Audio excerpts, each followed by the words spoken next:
Assalamu alaikum wa rahmatullahi wa barakatuh.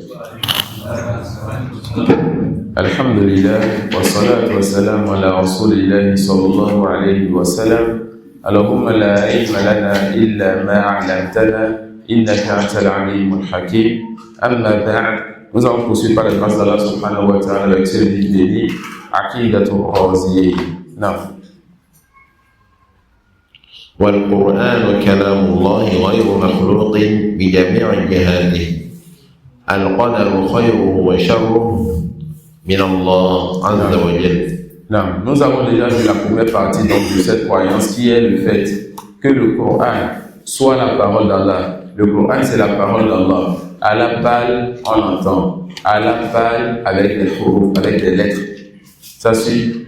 Donc les lettres font partie de la parole d'Allah, tout comme la parole d'Allah, on entend sa parole. Et la parole, il a parlé et son ange Jibril alayhi salam a entendu. Ensuite, il a porté la révélation à son prophète Mohammed sallallahu alayhi wa sallam. Ensuite, ils disent wal qadaru khayruhu wa sharruhu min Allah. Et le destin, bon ou mauvais, vient d'Allah. Yani, nous croyons qu'Allah subhanahu wa ta'ala a tout prédestiné, que ce soit le bien ou le mal. Qu'Allah a tout prédestiné, que ce soit le bien ou le mal. Lorsqu'on parle du destin, on va parler de certains sujets importants. Et je demande votre concentration car le destin ou la prédestination fait partie des chapitres. Quand vous ne maîtrisez pas cela, vous pouvez très vite partir avec des erreurs, des ambiguïtés et des égarements dans votre religion. Celui qui a été éprouvé dans sa religion a été vraiment éprouvé. Ça suit.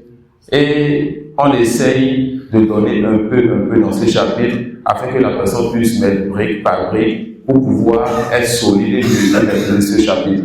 Et celui qui maîtrise le chapitre du destin, tout comme celui qui maîtrise la rububiyya, cette personne a de la facilité à patienter face aux épreuves. Cette personne reconnaît la grandeur de son Seigneur. Et cette personne, si elle est prêcheur, prédicateur, imam et ce qui va dans ce sens, a de la facilité à inviter les gens vers la foi et vers l'islam. Car la seigneurie d'Allah et la prédestination fait partie de la rububiyya. Car la seigneurie d'Allah, ça fait partie des choses qui ouvrent le cœur afin que le cœur puisse s'attacher à l'adoration d'Allah seul. Ya ayyuhan nasu wa'budu rabbakum. Oh, vous les gens, adorez votre Seigneur. D'accord? Donc, quand quelqu'un essaie de maîtriser, de concrétiser et de maîtriser le chapitre de la seigneurie, des actions d'Allah, dont la prédestination, cette personne renforce, n'est-ce pas, sa foi elle-même. Et elle est plus sérieuse et plus forte lorsqu'elle appelle les gens donc à ceci. Le premier point qu'on verra ici, c'est que les savants font souvent la différence entre Al-Qadar et Al-Qadar. Le premier point qu'on verra ici, c'est que on a vu le destin déjà plusieurs fois cette année. On a encore beaucoup à dire, Inch'Allah. D'accord? Le premier point qu'on verra, Inch'Allah, c'est que les savants font la différence entre quoi? Al-Qadar et Al-Qadar. D'accord?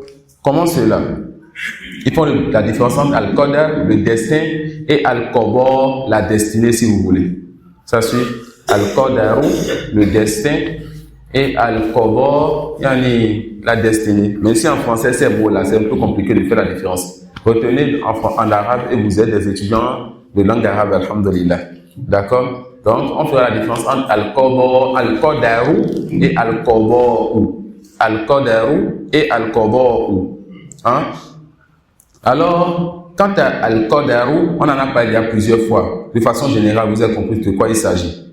Mais de façon simple, on vous dira que Al-Qadaru wa mablaghu shay.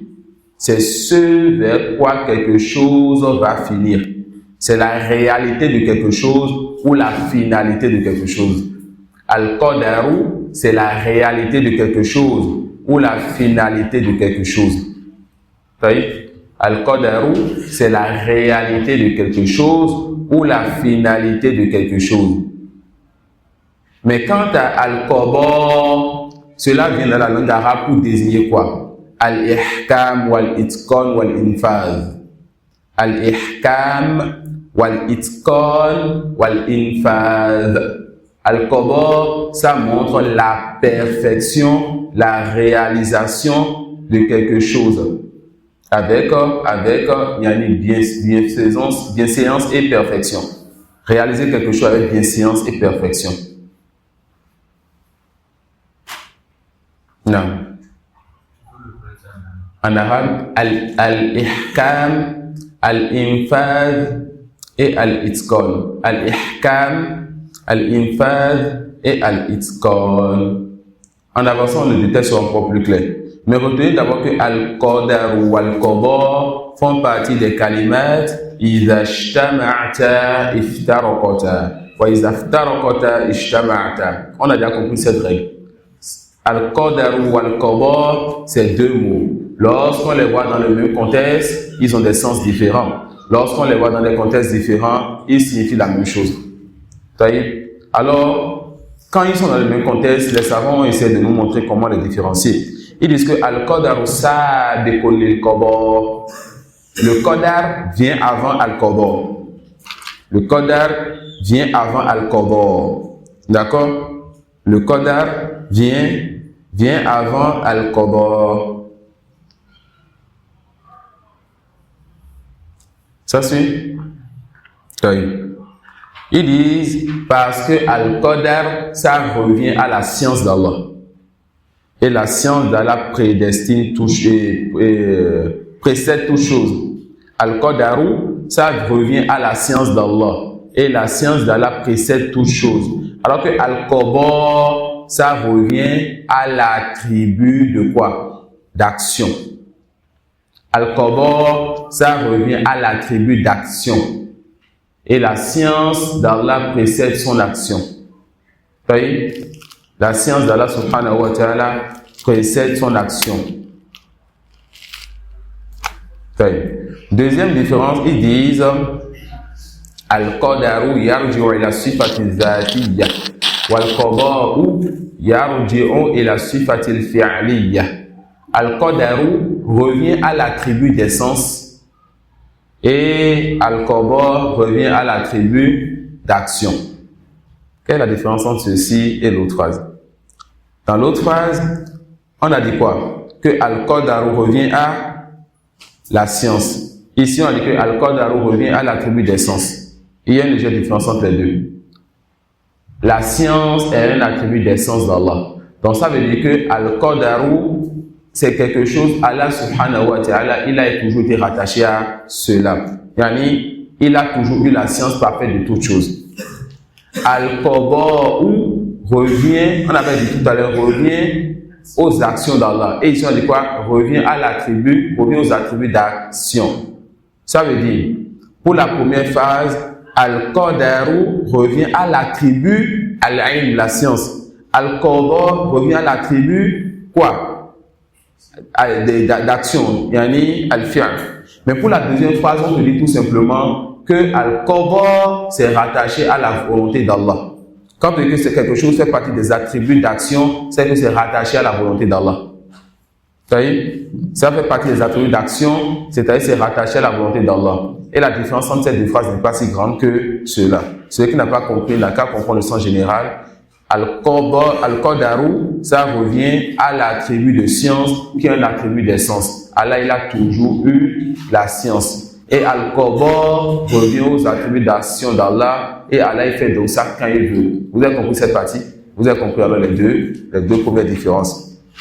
Parmi les différences aussi, le fait que al-qadaru la ya'lamuhu illa Allah wal-qada ya'lamuhu an-nasu inda wuqu'ihi.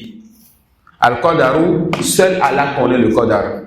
Seul Allah subhanahu wa ta'ala connaît le qadar. Car le qadar est rattaché à sa science qui a précédé toute chose. Donc lui seul subhanahu wa ta'ala connaît le qadar. Mais le qadar, toute personne ou bien certaines personnes peuvent connaître cela lorsque ça se réalise. Ça c'est maintenant. Al-qadar, Allah seul connaît donc ce qu'on va appeler le qadar.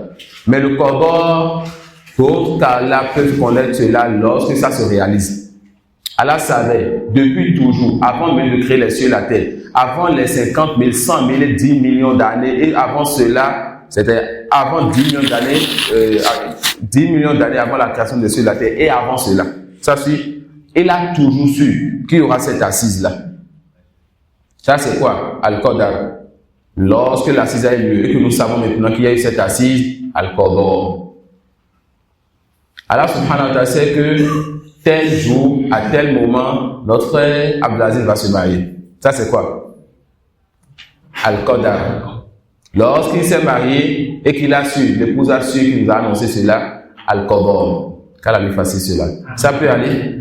Donc, Al-Qadaru, ça précède Al-Qadar. Al-Qadaru est rattaché à la science d'Allah. Al-Qadar est rattaché donc à la volonté d'Allah.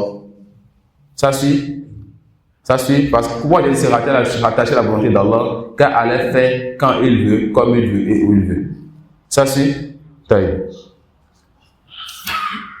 Et parmi les preuves de l'obligation de croire au destin, ou si vous voulez, de la croyance au Qadar, il y a quoi? Il y a le hadith que vous connaissez déjà, le hadith de Jibril. Quand le prophète sallallahu alayhi wa sallam dit et que tu crois au destin bon ou mauvais.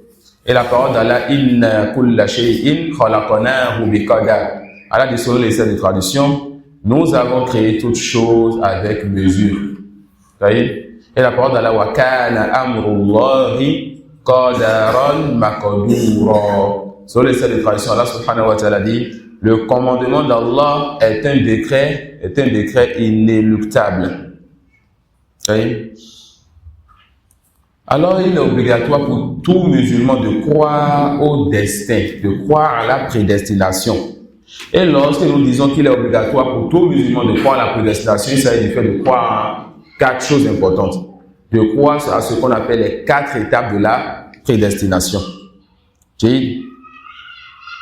Le premier donc la première donc de ces choses, c'est de croire à la science. De croire en quoi? En la science, à l'ilm.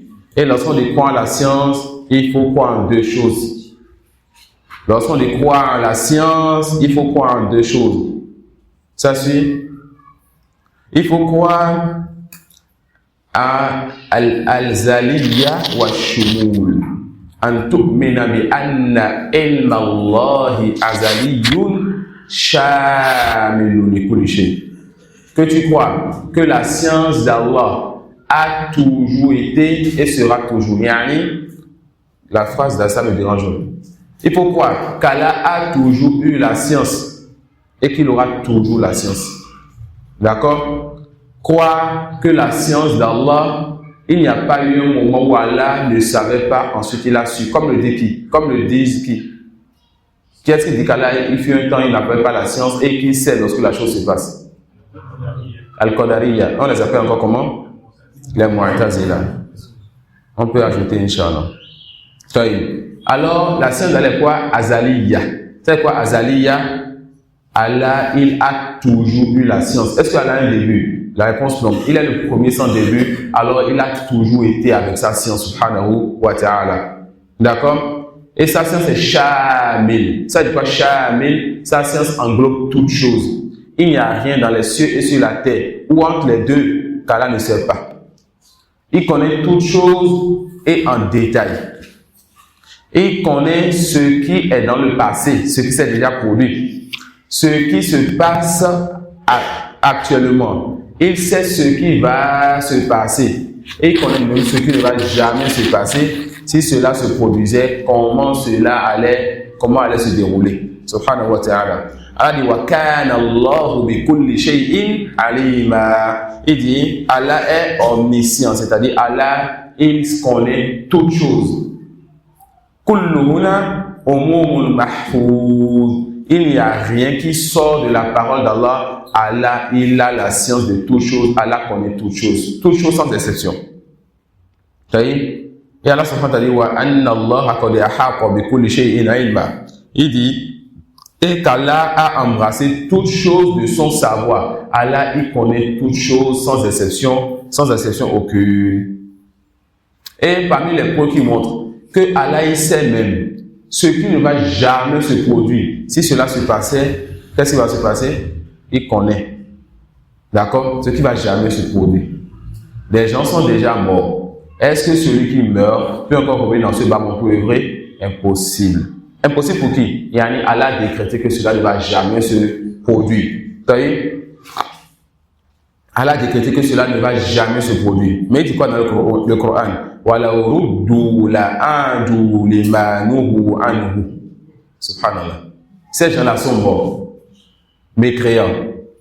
Il a décrété déjà pour eux l'enfer.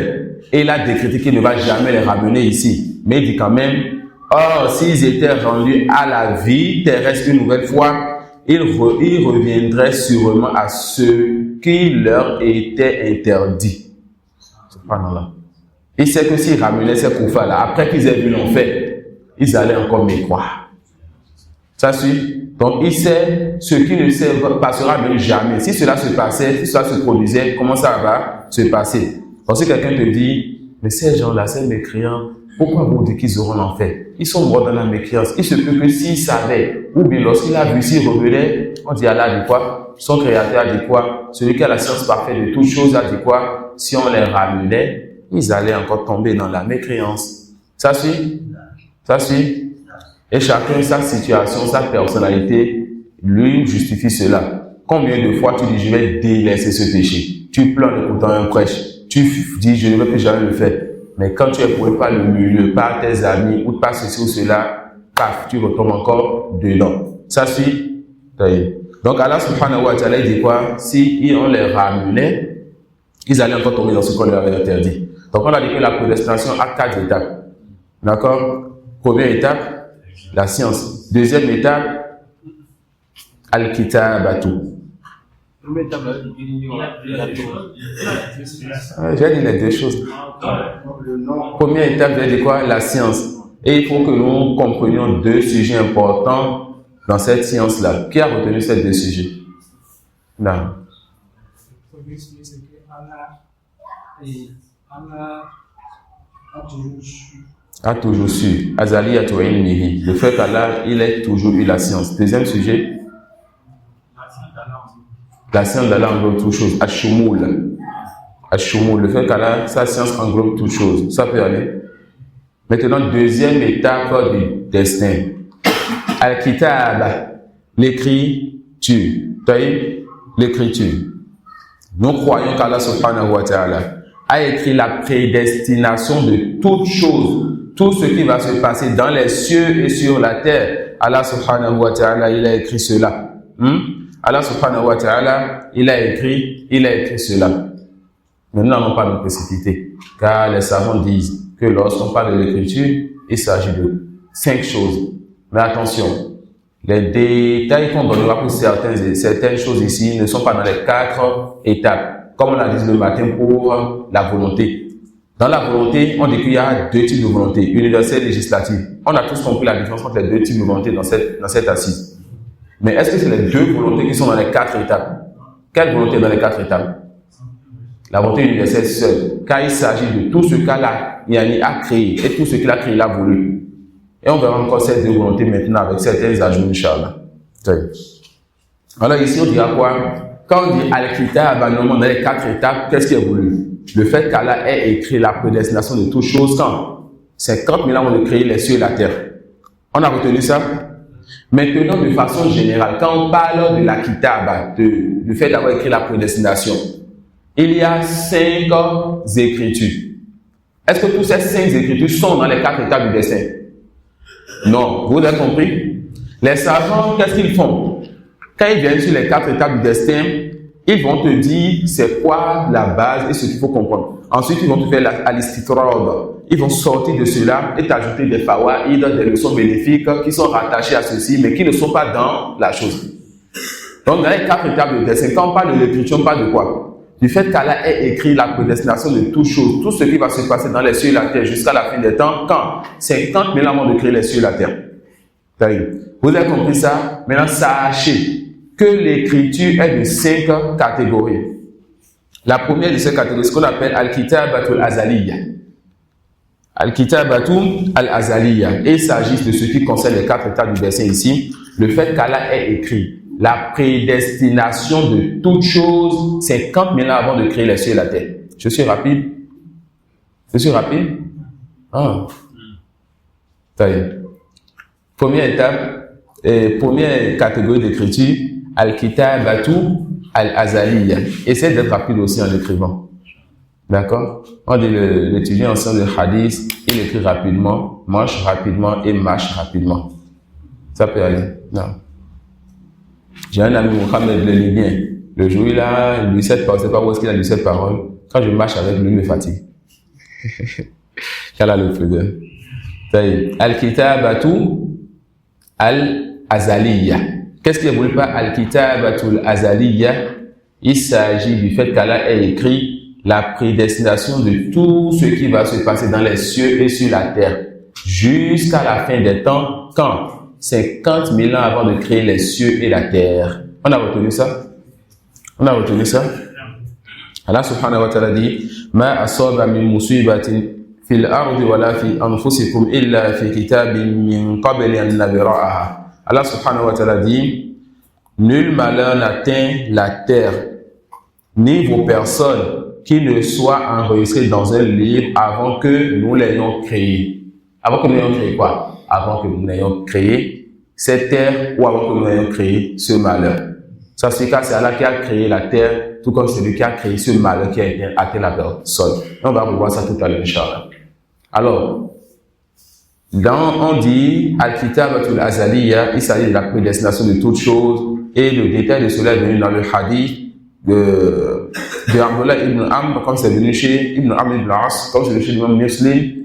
Il dit, Sami'tu Rasulallah sallallahu alayhi wa sallam yaqul, j'ai entendu le messager d'Allah sallallahu alayhi wa sallam dire, Kataballahu maqadir al-khalaiq qabla an yakhluqa as-samawati wal-arda bi 50,000 sana. Allah a écrit la prédestination de toutes choses, d'accord, avant de créer les cieux et la terre, et cela 50 000 ans avant la création des cieux et de la terre. Ça suit. Et il dit, Qal wa arshuhu 'ala al-ma', et son trône était sur l'eau. Cela amènera à parler de la question, qu'est-ce qui a été créé avant entre le trône et le hanche. On va continuer d'abord le châle, d'accord? Non? Et entre l'arche, entre le trône et la plume. D'accord? Non. Vous connaissez la réponse, on a vu ça l'année passée, n'est-ce pas? Qu'est-ce qui a été créé en premier entre le trône et la plume? Oui, entre le trône et la plume. On a oublié. L'année passée, on n'a pas choisi un avis. Bien sûr. Bien sûr. Non, qu'est-ce que j'ai choisi? Non, le trône, ce qui est proche des terres, c'est que le trône a été créé avant quoi? Avant le hanche. La preuve de cela, ce hadith en fait partie. Non? Et avant la plume, non. Le trône a été créé avant, depuis le dit hanche, n'est-ce pas? Le trône a été créé avant la plume. La preuve de cela, ce hadith en fait partie. Comment cela? Le prophète sallallahu alayhi wa sallam dit, Allah a écrit la prédestination de toutes choses. Allah a écrit la prédestination de toutes choses avant la création des cieux et de la terre. Quand? 50 000 avant la création des cieux et de la terre. Et son trône était sur l'eau. Ça fait peur. Quand est-ce qu'Allah a créé la plume? Allah a créé la plume, en même temps, il lui a demandé d'écrire la prédestination. Quand il a créé la plume, il lui a dit, Octobre, écris. La plume a dit, qu'est-ce que je vais écrire? Il lui a dit, écris la prédestination de toutes choses. Ça suit? Alors on dira, quand on fait le jam des ressources, on va mettre les textes ensemble. On va dire quoi? Allah a créé la plume et a demandé à la plume d'écrire la prédestination de toutes choses, et son trône était sur l'eau. Ça suit? Et son trône était sur l'eau. Et ce sujet, ça fait pas des petites divergences que les étudiants essaient de traîner entre eux, mais il y a un autre grand sujet pour celui qui avance dans la croyance qu'on appelle At-Tasalsul fil Hawadith. Yani, le fait, n'est-ce pas, que on dise qu'il y a action qui suit action ou création qui suit création. Est-ce que Allah subhanahu wa ta'ala a toujours créé dans le passé et on ne sait pas c'est quoi la première création? Ce sujet vient dans le passé, ça vient dans le futur et c'est un grand sujet. Un sujet sur lequel beaucoup de savants, voire même certains savants de la Sunna, ont dit que Cheikh Al-Islam s'est trompé. Un sujet sur lequel des savants, parmi les savants innovateurs, sont durs envers Cheikh Al-Islam Taymiyya, ils disent qu'il a dit l'accord des Falasifa. Ils ont dit que Ibn Taymiyya, il a dit quoi? Il a dit la même part que les Falasifa. Les Falasifa disent quoi? Ils disent qu'il y a eu Allah et il y avait une créature qui était ancienne comme Allah il est ancien. Il y a une créature qui a toujours existé tout comme Allah a toujours existé. À cause de ce sujet, ce qui va résulter de ce sujet, les gens vont dire que Ibn Taymiyya a dit la même parole. Cheikh Ibn Taymiyya va leur dire qu'ils n'ont pas compris la parole de Ibn Taymiyya. Et comme c'est un grand sujet, on verra ça, Inch'Allah, en son temps. D'accord? Celui qui a compris facilement le germe de ces textes et qui a compris que le trône a été créé avant la plume, celui-là facilement va comprendre ce sujet. Mais celui qui va dire que la plume a été créée avant le trône, le plus souvent la personne aura un blocage par rapport à ce sujet. Et on a vu parmi les savants qui ont dit que Ibn Taymiyya s'est trompé, ceux qui ont dit que la plume a été créée avant le trône. Et c'est comme ça qu'on arrive à voir facilement lequel est parmi les avis, un avis juste. Cheikh Ibn Taymiyya, Cheikh Saleh Sindi et bien d'autres, ils ont détaillé ce sujet d'une façon magnifique. D'accord? Et j'espère que nous puissions voir cela en son temps. Cette année, il n'y a pas de certaines ambiguïtés. Je n'aimerais pas en ajouter trop en un séminaire de 1 mois. D'accord? Alors, on dit quoi? Al-Kitabatu al-Azaliya. Et vous avez compris c'est quoi cette Kitabatu al-Azaliya? Deuxième écriture. Wa huwa al-Kitabatu Yawm al-Mithaq. Al-Kitabatu Yawm al-Mithaq. Et qu'est-ce qui est voulu ici? Il s'agit de l'écriture le jour où Allah a pris l'engagement de toute la descendance d'Adam lorsqu'il les a fait sortir donc des seins de leur père Adam. Allah a créé Adam et il a fait sortir de Adam toute sa descendance, c'est-à-dire tous ceux qui vont venir de Adam, toute sa descendance jusqu'au jour dernier. Allah les a tous fait sortir tout comme s'ils étaient des fourmis éparpillées. Ça suit. Et il a pris un engagement, comme c'est vu dans le verset. وَإِذْ أَخَذَ رَبُّكَ مِنْ بَنِي آدَمَ مِنْ ظُهُورِهِمْ ذُرِّيَّتَهُمْ وَأَشْهَدَهُمْ عَلَى أَنفُسِهِمْ أَلَسْتُ بِرَبِّكُمْ قَالُوا بَلَى شَهِدْنَا. Sur les scènes de traduction, et quand ton Seigneur tire une descendance des reins des fils d'Adam et les fit témoigner contre eux-mêmes, ne suis-je pas votre Seigneur? Ils répondit, mais si nous en témoignons. C'est-à-dire, ils ont témoigné qu'ils reconnaissent Allah subhanahu wa ta'ala comme leur Seigneur. Dans Soula Moussou, comment on a appelé ceci? Al-Mithaqul Awwal. Le premier engagement qu'Allah a pris donc de la descendance d'Adam. Est-ce que ce premier engagement est suffisant pour que la personne mérite le paradis ou l'enfer? La réponse non. Mais ce premier engagement ne fera partie de la saine nature de l'enfant. Voilà pourquoi tout enfant naît sur la saine nature, c'est-à-dire cet enfant naît en reconnaissant Allah et Allah seul comme Seigneur. Ça suit. Ensuite, il faut le deuxième engagement pour que la cause soit levée. C'est quoi le deuxième engagement? L'envoi des prophètes et messagers, n'est-ce pas? L'envoi des prophètes et messagers. Donc, deuxième écriture, c'est quoi? Al-Kitabatu Yawm al-Mithaq. D'accord, l'engagement qu'Allah a pris donc des fils d'Adam ce jour-là. Troisième écriture, Al-Kitabatu al-Umriyya. Al-Kitabatu al-Umriyya.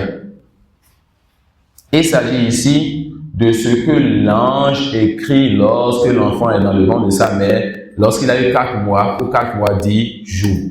Ça suit, Al-Kitabatu al-Umriyya, il s'agit de ce que l'ange écrit lorsque l'enfant est dans le ventre de sa mère, quand l'enfant atteint 4 mois ou 4 mois 10 jours. Car à ce moment, on souffle l'âme et maintenant c'est une personne vivante qui est dans le ventre de maman. D'accord? Voilà pourquoi est-ce que c'est permis d'avorter avant les 4 mois ou 4 mois 10 jours? Les savants m'ont dit, si on ne craint pas un mal pour la femme, c'est permis. Surtout si c'est la fornication qu'ils ont fait. Mais est-ce que c'est permis d'avorter après les 4 mois ou 4 mois 10 jours? C'est interdit. Pourquoi? Parce que là, vous voulez tuer une personne vivante. Est-ce que lors de l'accouchement, la mère sent des complications et on doit faire le choix de sauver l'enfant ou sauver la mère? On fait quoi? On dit la vie de l'un n'est pas meilleure que la vie de l'autre. Le médecin n'a qu'à faire l'effort, n'est-ce pas, de sauver les deux. Ça suit? Il n'a qu'à faire l'effort de sauver les deux. Et s'il fait son effort et qu'Allah prédestine que l'un des deux vive, on dit c'est à ce cas-là, subhanahu wa ta'ala, prédestiné après les efforts, mais ce n'est pas à une créature, ni au père, ni la mère, ni au médecin, de choisir qui va vivre, qui va mourir. Ça peut aller, non. Et quand dans nos hôpitaux, on demande aux parents de faire des choix. On leur dit, ils n'ont qu'à faire l'effort de sauver les deux. Eux, ils ont juste des causes à faire. Et ensuite, Allah est capable de sauver les deux. Avec nos tests ici, la c'est pas que ça va se passer. Les savants disent, ils n'ont qu'à faire l'effort de sauver les deux. S'ils font l'effort, à la fin, qui va vivre? Une seule personne, n'est-ce pas? On va accepter le seul qui est resté. Non. Pour les cas de maladie, on n'a pas le droit de demander à ce qu'on mette à vie. On doit continuer à jusqu'à ce qu'elle a une. Voilà, et cette question, ça dépendra du type de maladie, des circonstances, si on va questionner les savants. Moi, je viens dans un sujet précis que j'ai révisé, je dis cela. Ce qui va s'ajouter à ceci, parmi les questions que me dit Fatwa, je ne suis pas un mufti. Je suis qui? Un petit étudiant qui est venu réviser avec ses frères. Ça suit. Qu'Allah vous présente. Alors, lorsque l'ange vient écrire, il écrit combien de choses? 4 choses. Il va écrire la subsistance donc de cet enfant. La subsistance de cet enfant. Et rentre dans la subsistance 2 catégories de subsistance. Rentre dans la subsistance 2 catégories de subsistance. Qui les connaît? Non.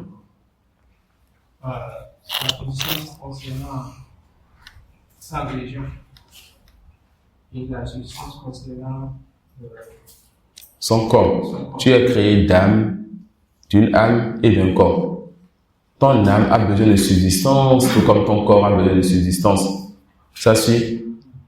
Alors, on a déjà écrit la subsistance donc, de cet enfant. Et surtout, quand de subsistance, on parle de la subsistance du corps. Mais il faut savoir que la science aussi a une subsistance. D'accord? On a déjà écrit si cet enfant aura une part de science religieuse ou pas.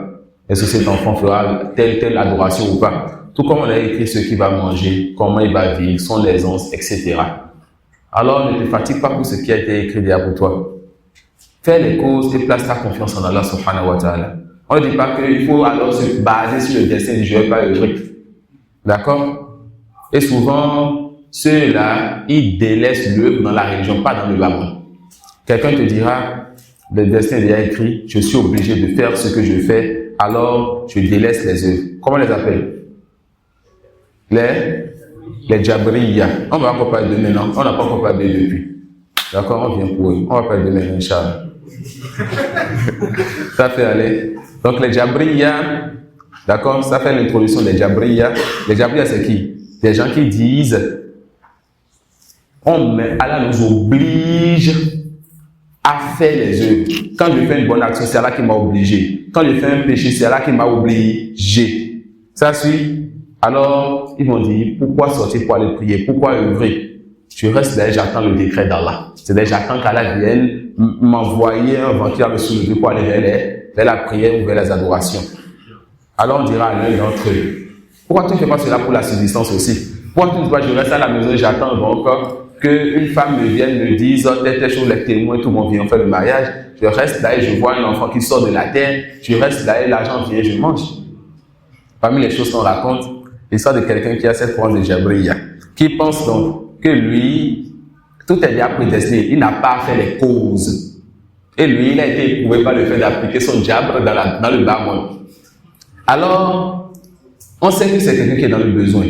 Et chaque jour, les gens veulent lui donner à manger. Ça suit? Il ne veut pas œuvrer. Mais quand même, les gens ont remarqué sa situation, on lui donne à manger. Il a dit non, il est temps maintenant que j'augmente mon niveau. Et qu'est-ce qu'il fait? Il dit qu'il ne va plus ouvrir sa porte afin que les gens puissent lui apporter le repas. Que si Allah veut le nourrir, Allah va le nourrir. Il ferme sa porte les gens viennent, la porte est fermée, ils se sont dit, il n'est pas là. Première journée, il a patienté. Ça, c'est première journée, il a patienté. Le lendemain, les gens viennent encore, ils sentent la faim, ils toussent dedans, on n'a pas entendu. Ils toussent dedans, on n'a pas entendu, ils sont partis encore. Ça suit. Est-ce qu'il a fait les causes pour avoir la subsistance? Finalement, il a fait les causes, il a toussé. Ça peut aller.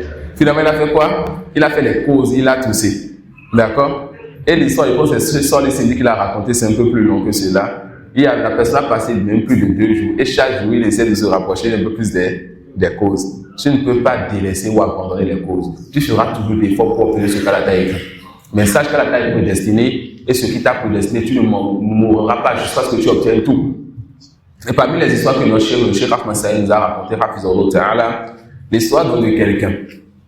Souvent dans les pays arabes comme le Yémen ou autres, même l'Égypte, dans certains villages, il y a les puits qu'on creuse. Et c'est de grands puits. Et parfois, ils ne ferment pas bien ça et tu peux tomber dedans, on va lire là. Et c'est comme ça qu'est mort le Cheikh Saleh. Ça peut aller, rahimahullah ta'ala, l'élève de Cheikh Raslan. Il était allé, c'est un cheikh qui était connu pour le fait souvent d'aller régler les problèmes qu'il y a entre 2 groupes de personnes. Il est allé avec ses 2 enfants, ses 2 garçons pour aller régler un problème, afin de pouvoir essayer de faire l'arbitre entre 2 groupes de personnes en divergence dans un village. Dans ce village, il y a des puits. L'un de ses enfants était en train de marcher, est tombé dans le puits. Et on n'a pas crié, votre enfant est tombé, le grand frère vient, précipité pour sauver son petit frère, il saute aussi, il tombe, il ne sort pas. Un père de famille, même si c'est un savant, c'est un homme, il dit, où sont mes enfants? Ils sont dans le puits, ils sautent aussi, tous les 3 sont morts. J'ai été à la janaza de Cheikh Al-Hassan, le père des salafis de l'Égypte et du monde. Vous le connaissez, Cheikh Hassan, pas Hassan al-Banna, le Cheikh Salafi. D'accord? Al-Banna, le Salafi. Ça suit. J'ai été à la janaza d'autres personnes aussi, mais je n'ai jamais vu une janaza comme celle de Cheikh Saleh. Mais Cheikh Salah. Cheikh Salah. Non. Si vous voyez le monde, et surtout parmi les Awam et tout, moi j'ai été plutôt à l'enterrement, j'étais avec Abou Talha, il pleurait jusqu'à l'arrivée parce qu'il faisait partie de ses chefs. Il quittait le quai et allait faire près de 2 heures de temps avec Abou Lahab, le Nigérian qui est venu l'année passée, juste pour aller s'asseoir avec ce chef-là dans son village. Ça suit. Et le chef avait une méthode spéciale avec eux. Quand ils allaient, le chef leur donnait les cours de Cheikh Raslan à suivre. Sur le Mahal du Kaboul et bien d'autres. Il leur donnait un tertib dans la jurisprudence, dans la croyance, etc. Il doit revenir au quai, suivre ça, prendre l'autre, ensuite aller chez le chef 1 ou 2 jours et le chef va les tester. Et ils faisaient cela jusqu'à ce qu'ils apprennent la mort de leur chef. Rahimahullah ta'ala, ainsi que ses enfants. Bon, pour vous parler du puits et aussi pour se rappeler de notre chef et invoquer pour lui. Et c'est comme ça. Ils sont morts, mais nous sommes, les étudiants et les gens de la science font partie de leurs enfants qui vont tout penser à eux et qui vont invoquer pour eux. Et c'est comme ça le mérite de la science. Il est mort avec 2 de ses enfants, mais il a parmi les millions ceux qui vont tout penser à lui et invoquer pour lui. Alors prenez une part de cette science, car cette science laissera derrière vous, n'est-ce pas, des enfants pieux, Inch'Allah. Alors il y a ce type de puits là. Vous avez compris c'est quoi ce que vous voulez pas ce type de puits? Voilà donc quelqu'un qui, en marchant, tombe dans l'un de ces puits. Il fait ce qu'il va faire comme nombre d'heures ou de jours là-bas, de sorte que les gens désespérés de sa vie, mais pas la grâce d'Allah, il a vécu. Ça suit, il est sorti. Il sort, les gens disent, mais qu'est-ce qui s'est passé? Il dit, donnez-moi de l'eau, ensuite je vous explique. Il boit de l'eau, ensuite il dit, je marchais, je faisais ceci et cela, et vous parlez, non, il fait la mise en pratique. Donc en montrant ce qui s'est passé, il tombe encore dans le pays, cette fois-ci il meurt. Cheikh Ahmed dit quoi? Que Allah a écrit que cette personne doit prendre telle quantité d'eau. Alors il a pris la dernière goutte d'eau avant de mourir. Il a pris quoi? La dernière goutte d'eau avant de mourir. Ne te fatigue pas pour ton résultat subsistance. Ce qu'Allah a écrit, tu n'auras pas moins, tu n'auras pas plus, tu auras ce qui t'a prédestiné. Ça suit. On dit si tu montais sur le vent pour fuir ce qu'Allah t'a prédestiné, ton destin va monter sur l'éclair pour rentrer dans ta bouche.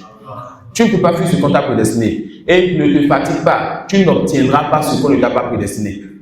D'accord? Fais les causes que tu peux faire. Si Allah t'a prédestiné certaines aisances et subsistances, il te donnera cela. Si tu as prédestiné moins, tu ne pourras jamais avoir plus que ce qui t'a prédestiné.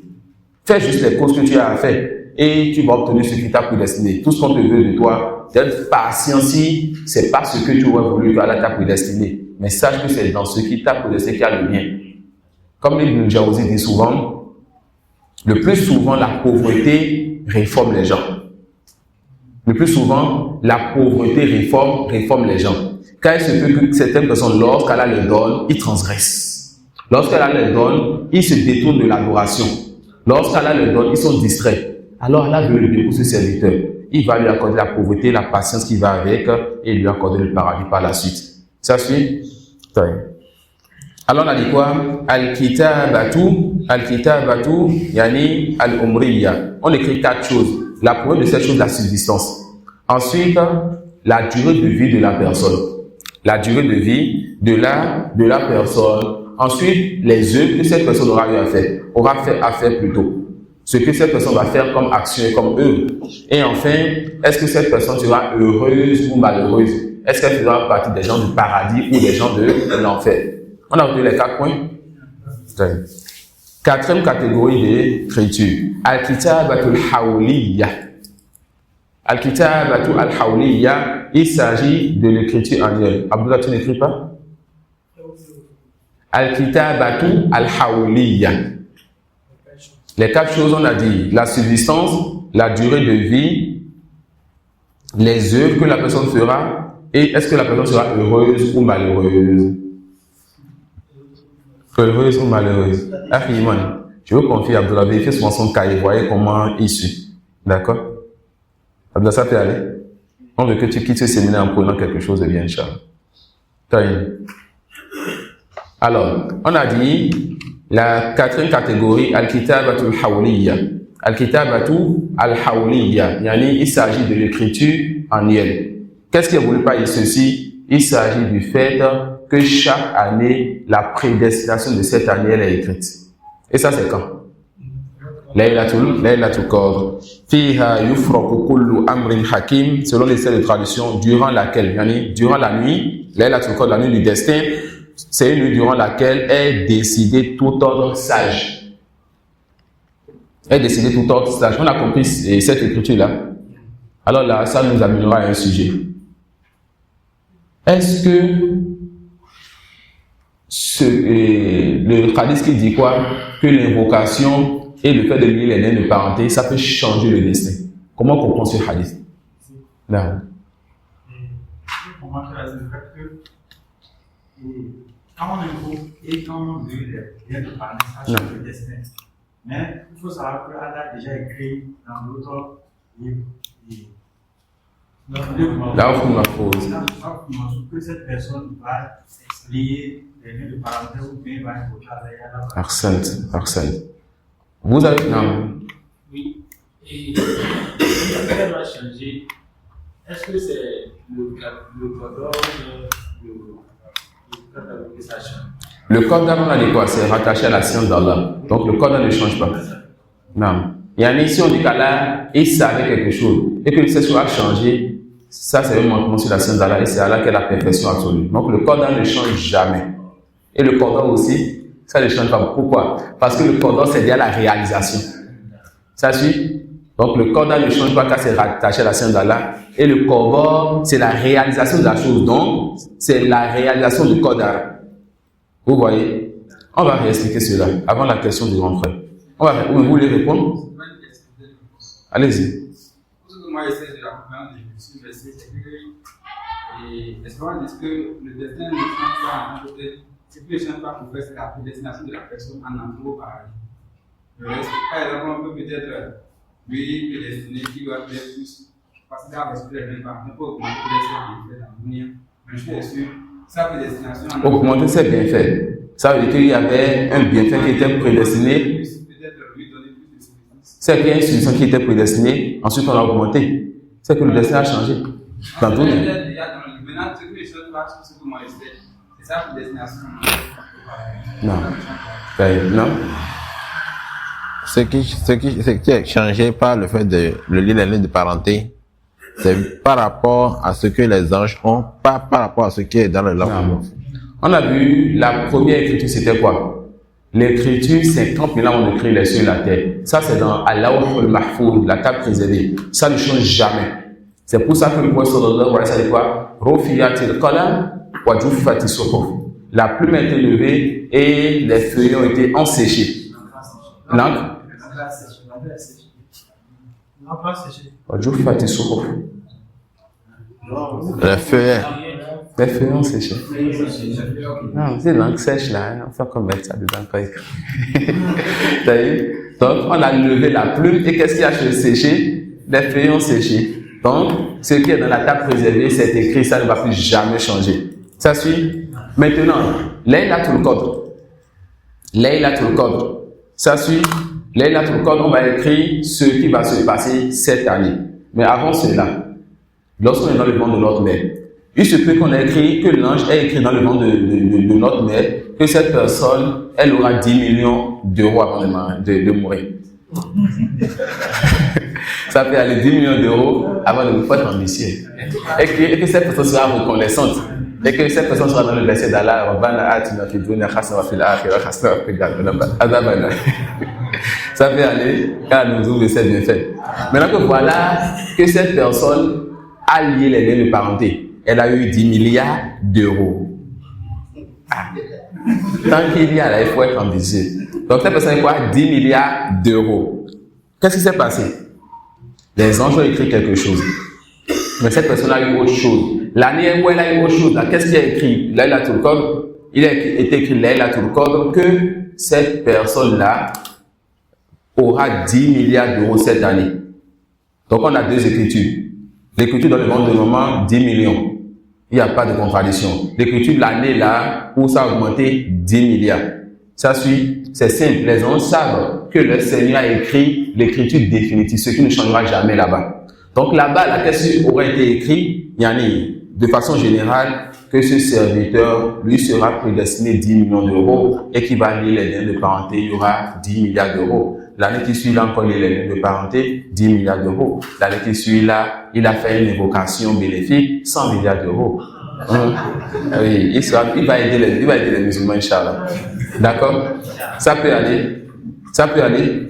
Donc, ce qui est dans la table prédestinée et dans la table préservée, c'est le détail de toute chose qui ne change pas. Voilà pourquoi seul Allah connaît quoi? L'invisible absolu. Donc, même l'ange qui écrit connaît une partie des choses. D'accord? Alors, pourquoi écrire une partie des choses, ensuite, il y aura le général qui était déjà là-bas et on nous enseigne cela dans notre religion afin qu'on voit la grandeur de notre Seigneur. D'accord? Lorsque tu vois qu'il se peut que Allah t'ait prédestiné ceci et à cause de telle ou telle adoration, tu vas avoir ceci, ça va te motiver à faire l'adoration. Tu fais l'adoration, tu es récompensé pour l'adoration. Tu fais l'adoration, ton destin écrit dans le ventre de ta mère change.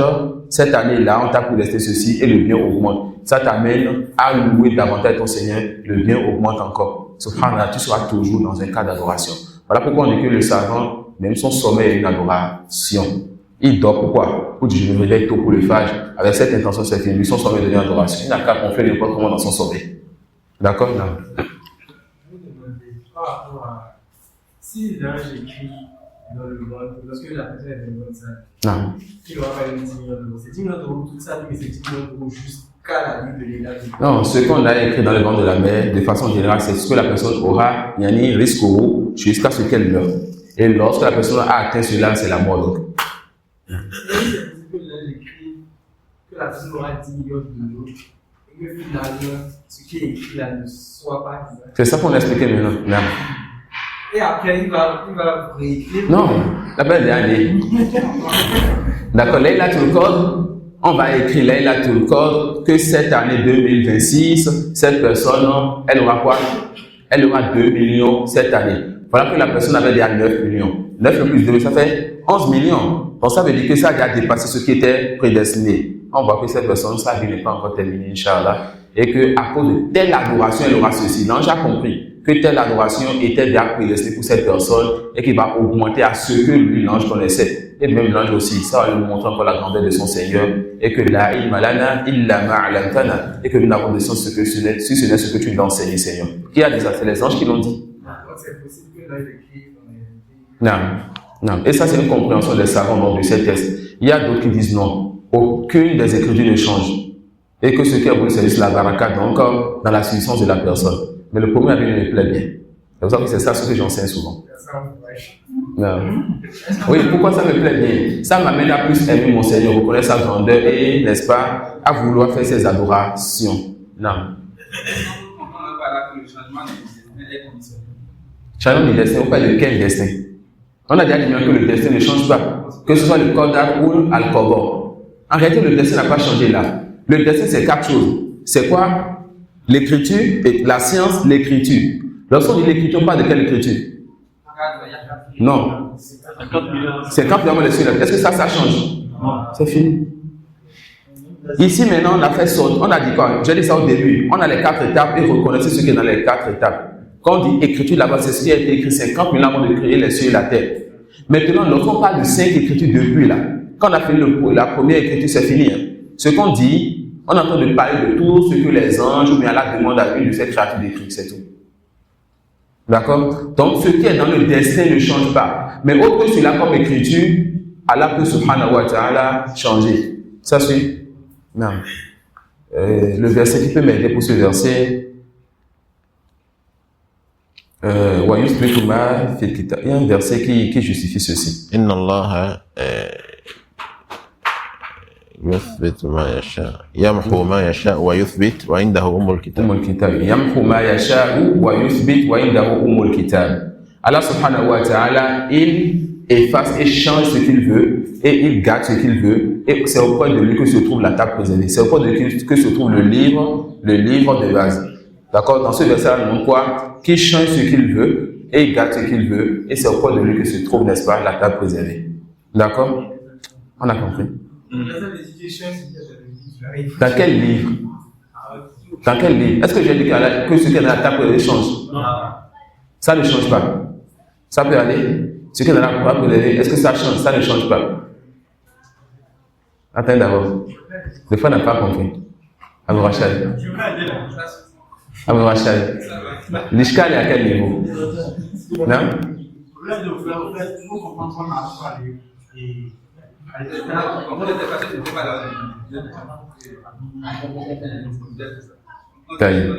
Non, on va faciliter. Inch'Allah. On a dit que le destin a combien d'étapes? 4 étapes. 1, la science. Allah a la science de toutes choses. 2, l'écriture. Allah a tout écrit tout ce qui va se passer dans les cieux et la terre jusqu'à la fin des temps. Est-ce que cette écriture la change? Ça ne change pas. Alors, est-ce que la prédestination change? Ça ne change pas. Le Qadar, qui est la science qu'Allah il a eu de toutes choses, ne change pas. L'écriture, qui est ce qu'Allah a écrit 50 000 ans avant de créer les cieux et la terre, ne change pas. Al-Qadar, qui est la réalisation du Qadar, ça ne change pas. Ça suit. Donc, Allah subhanahu wa ta'ala, il a écrit que le frère Abou Rachad aura la science de Ibn Taymiyyah. Ça suit. Ça peut aller. Il a toujours su cela et il a créé cela. Et il a écrit cela. Maintenant, dans le monde de maman, Allah a envoyé l'ange et l'ange a écrit que le frère Abou Rachad aura la science de petit étudiant en sciences. Ça peut aller. À un moment donné, il était étudiant en sciences. Et il a lié les liens de parenté ou fait une évocation. Et à cause de cela, parmi les mérites de ceci, il y a des récompenses. L'année où il a lié ce lien de parenté, on lui écrira donc qu'il va alors donner plus d'efforts à la science et qu'il va voir la science de Ibn Taymiyyah. Alors, est-ce que lorsque le Qadar viendra, lorsque la réalisation viendra et qu'il sera un grand cheikh à l'islam est connu, sincère pour son Seigneur, est-ce que ça a contredit ce qu'Allah savait? Est-ce que ça a contredit ce qu'Allah a écrit dans la table de 50 ans de créer sur la réponse non. D'accord? Mais en sachant cela, qu'est-ce qui s'est passé? La personne, elle a su qu'elle doit faire des efforts sur certaines portes d'adoration, comme l'invocation et quoi? Et lier les liens de parenté. Ce que là écrit là, c'est souvent de son Seigneur. Oui? Donc c'est Allah qui décide volontairement. Le verset a dit quoi? Allah subhanahu wa ta'ala fait ce qu'il veut, et il maintient ce qu'il veut, et au point de lui se trouve la table préservée. Lorsqu'Allah subhanahu wa ta'ala, comment on appelle? Lorsqu'au début, les compagnons, lorsqu'ils mangeaient quelque chose qui a été chauffé, de l'eau chaude, ils devaient faire les ablutions. Le prophète sallallahu alayhi wa sallam, est-ce qu'il passe sur le fait de la passion? Non. Donc, si le prophète demande à ses compagnons de faire les ablutions après avoir mangé tout repas qui a été préparé avec quelque chose de chauffé, tout repas qui a été chauffé. Ça veut dire que c'est sous l'ordre d'Allah subhanahu wa ta'ala, mais par la suite, cela a été abrogé. Ça suit. Donc, Allah peut décréter ou bien donner un ordre, ensuite changer cela. Et il fait ce qu'il veut. On ne lui questionne pas sur ce qu'il fait. Ça peut aller. Si vous avez compris dans la jurisprudence le fait qu'Allah abroge des choses, comprenez dans les autres livres qui ne sont pas la table préservée, qu'Allah peut donc dire et abroger des choses. Et cela ne comprenez rien. D'accord? Car ce qui est rattaché à sa science, il savait qu'il allait dire ceci, il allait changer cela. Ça peut aller. Il savait qu'il allait demander à l'ange écrit ceci, et il va faire quoi? Il va changer cela. Vous comprenez? Vous comprenez? C'est comme si quelqu'un sait qu'il va donner 10 000 francs à son enfant. D'accord? Tu sais que tu vas donner 10 000 francs à ton enfant. Maintenant, tu dis à ta femme, aujourd'hui, l'enfant qui va réciter soit Al-Fatiha avec les règles de Tajwid, tu lui donnes 3 000 francs. Toi, tu sais que tu veux donner 10 000. Tu as mis les 10 000 dans la poche. Maintenant, tu réunis les enfants après le petit déjeuner, tu dis, celui qui va réciter soit Al-Fatiha lui donne 3 000 francs. Parmi tes 4 enfants, il y a un qui récite bien comme tu le veux. Tu dis, voici 10 000, je te donne. Tu t'es contredit? Qu'est-ce qui va se passer? Madame sera contente. L'enfant sera encore plus content. Si tu dis, je te donne 10 000, la joie ne sera pas la même joie que je te donne 3 000. Tu as fini par donner 10 000. On a compris ça? Walillah, je m'appelle le gars. Non. Une autre question? C'est clair, n'est-ce pas? C'est bien, c'est clair. D'accord. Abou Rachad, c'est clair? Jazakumullah khairan. Et ces choses-là nous amènent vraiment à aimer plus Allah, à vouloir faire certaines adorations pour se rapprocher davantage de lui. Et toute adoration est basée sur l'amour absolu, la vénération d'Allah. Allah nous fait, c'est une des étoiles de lui sur nous. Il nous fait tourner vers certaines adorations pour pouvoir se rapprocher de lui. Subhanallah. Quelqu'un dit, moi je ne vais jamais lire les livres de parenté. Tel oncle, tel tante, non, ceci, cela. On te dit, si tu fais cela, on va augmenter ta subsistance. Ça peut aller bien, ça c'est un business quoi. Salut ma tante, comment ça va? Ah, j'espère que ça va très bien. Ça va, ensuite il attend l'augmentation. Et ajouter à cela que lorsque la personne a fait cela, si elle a fait 500 fois, l'augmentation viendra. Et elle est préservée de ce qui se passera le jour des lits. Car sur le sirote, sur le pont, les liens de parenté à Rahim seront d'un des côtés du pont et ça va tirer ceux qui ne le liaient pas. Ça suit. On regarde comment Allah subhanahu wa ta'ala, il nous a amené de plus. Tous ces points par lesquels il va nous amener à faire cette grande adoration qui est le fait de lier les liens de parenté. Et lier les liens de parenté, ce n'est pas lié avec celui qui lie avec nous. C'est lié avec celui qui coupe avec nous. Quand lui coupe, toi tu lis. Il coupe, tu lis. Quand il lie quelque chose, c'est ce qui coupe. Mais ce qui est déjà lié, tu veux lier comment? D'accord? Là, on va faire. Par rapport au verset là. Oui, et aussi la définition qui est prise par rapport à Kotor. Vous dites que c'est lié à la volonté, non. On verra ça tout à l'heure quand on parlera de la volonté. Vous allez voir que la volonté, la sagesse et l'action, donc la création, vont de pair. Quand Allah veut, pour une sagesse donnée, il crée en même temps. Donc Al-Qadar, c'est la réalisation de Al-Qadar. Allah, il a tout su. Ensuite, il a écrit. Quand il veut, pour une sagesse donnée, il crée. Lorsque la création est, c'est ça Al-Qadar. Al-Qadar, c'est la réalisation. Voilà pourquoi on a dit que ça revient à Al-Ihkam ou Al-Itqan. Ça revient à la perfection ou Al-Infad et la réalisation de quelque chose. Car Allah fait tout sur la perfection et de la meilleure des manières. La question? C'est bon, alhamdulillah. Il y a d'autres questions? Non. Une question. Ce qui concerne les parentés là, c'est le fait de prendre une décision coupée, mais parce qu'on voit d'autres personnes qui fuient le village, ils disent bon. Surtout quand on est déjà.